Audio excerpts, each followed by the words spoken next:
मुर्दाबाद मुर्दाबाद मुर्दाबाद। अमित शाह हाय हाय हाय हाय हाय हाय। अमित शाह हाय हाय हाय हाय हाय हाय। अमित शाह हाय हाय हाय हाय हाय हाय। अमित शाह हाय हाय हाय हाय हाय हाय। अमित शाह इस्तीफा दो इस्तीफा दो इस्तीफा दो। अमित शाह इस्तीफा दो इस्तीफा दो इस्तीफा दो। बाबा साहेब अमर रहे अमर रहे अमर रहे।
सत्रह सितंबर 2024 को संसदीय कार्रवाई के दौरान राज्यसभा में संविधान पर चर्चा के दौरान जो चर्चा हुई उसकी चर्चा देश भर में इतनी हो रही है जो थमने का नाम ही नहीं ले रही।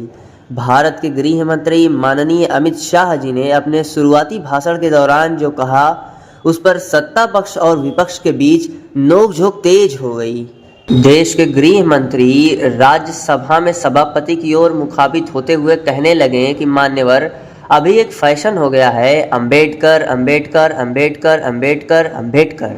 इतना नाम अगर भगवान का लेते तो 7 जन्मों का स्वर्ग मिल जाता। गृह मंत्री का यह इशारा कांग्रेस की तरफ था। गृह मंत्री द्वारा अंबेडकर जी पर ऐसे बोले जाने पर विपक्ष को तंज और व्यंग लगा।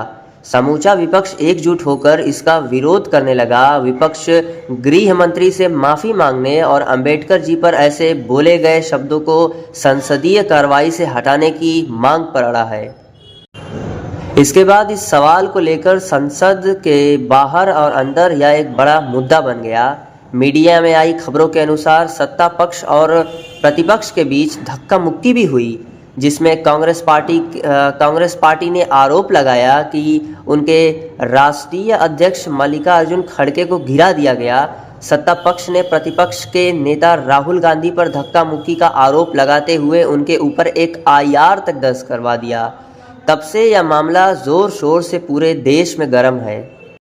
बहुजन समाजवाद पार्टी की राष्ट्रीय मुखिया सुश्री मायावती जी ने अपनी तीखी प्रतिक्रिया देते हुए कहा कि कांग्रेस, बीजेपी आदि पार्टियां बाबा साहब का दिल से आदर नहीं कर सकती तो उनका अनादर भी ना करें। उन्होंने गृह मंत्री द्वारा राज्यसभा में अंबेडकर जी पर बोले गए शब्दों पर कहा कि जिस दिन संविधान में कानूनी अधिकार मिला उसी दिन से SC, ST, OBC को 7 जन्मों का स्वर्ग मिल गया। बसपा सुप्रीमो ने निर्देश पर 24 दिसंबर 2024 को बहुजन समाजवाद पार्टी ने सवाल पर देश भर में धरना और प्रदर्शन किया। उत्तर प्रदेश के आजमगढ़ जिले में बहुजन समाजवाद पार्टी और कांग्रेस के कार्यकर्ताओं ने अलग अलग धरना प्रदर्शन किया। जिला कांग्रेस कमेटी आजमगढ़ ने अपने कार्यकाल से बाबा साहेब अंबेडकर सम्मान मार्च निकालकर अंबेडकर जी की प्रतिमा पर माल्यार्पण किया। महामहिम राष्ट्रपति और राज्यपाल के नाम संबोधित ज्ञापन जिलाधिकारी आजमगढ़ के माध्यम से दिया। कांग्रेस के कार्यकर्ता केंद्र की बीजेपी सरकार के खिलाफ नारे लगाते हुए गृह मंत्री के इस्तीफे की मांग कर रहे थे। दूसरी तरफ बहुजन समाज पार्टी के कार्यकर्ता आजमगढ़ जिले के कोने कोने से डॉक्टर अंबेडकर पार्क में जमा हुए, जहां उन्होंने विशाल धरना और सभा किया। बसपा के कार्यकर्ता अलग अलग झुंड में पैदल, मोटरसाइकिल के काफिले के साथ दिखे। उनके हाथों में प्ले कार्ड यानी तख्तियां थी जिसमें लिखा था बाबा साहेब के सम्मान में BSP मैदान में गृह मंत्री इस्तीफा दें, गृह मंत्री पश्चाताप करें, गृह मंत्री माफी मांगे आदि नारे थे। बसपा के युवा कार्यकर्ताओं में काफ़ी जोश और उमंग दिखाई दिया। आजमगढ़ शहर बसपा के कार्यकर्ताओं और नीले झंडे से पूरे दिन भरा रहा। सत्ता पक्ष और विपक्ष दोनों इस मामले में अपनी अपनी दलीलें पेश करने में लगे हुए हैं। देश के गृह मंत्री अमित शाह जी ने राज्यसभा में उस दिन अपने शुरुआती संबोधन के बाद अंबेडकर जी को लेकर उनका सीधा आरोप कांग्रेस पार्टी पर था। उन्होंने कहा कि देश की पहली कैबिनेट से अंबेडकर जी ने अपना इस्तीफा कांग्रेस पार्टी की वजह से दिया। गृह मंत्री ने कहा कि अंबेडकर जी SC ST जातियों के साथ हुए व्यवहार, विदेश नीति और धारा 370 से असंतुष्ट होकर नेहरू सरकार से इस्तीफा दिया। गृह मंत्री ने यह भी गिनाया कि अंबेडकर जी के सम्मान के लिए जो हुआ वह बीजेपी सरकार में हुआ। यहाँ यह भी गौरतलब है कि डॉक्टर भीमराव अंबेडकर आज़ाद भारत के पहले कानून मंत्री थे। उनके इस्तीफे के बारे में जो चर्चित है वह यह कि उन्होंने संसद में हिंदू कोड बिल पेश किया था जो पास ना हो सका, जिससे आहत होकर उन्होंने अपने पद से इस्तीफा दे दिया। अंबेडकर जी का कथन था कि मैं संसद में हिंदू कोड बिल पास कराकर भारत की समस्त महिलाओं का हृदय से कल्याण करना चाहता हूं।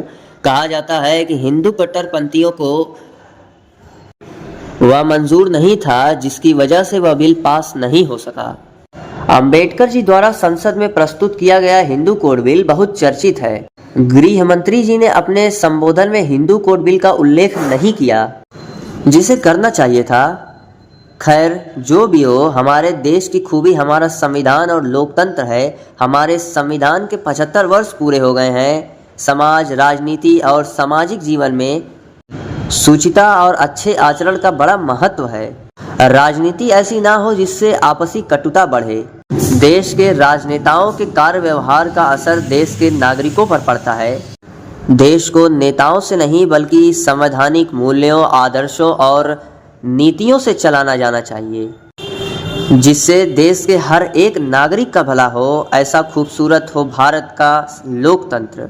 जय हिंद, जय भारत, जय संविधान।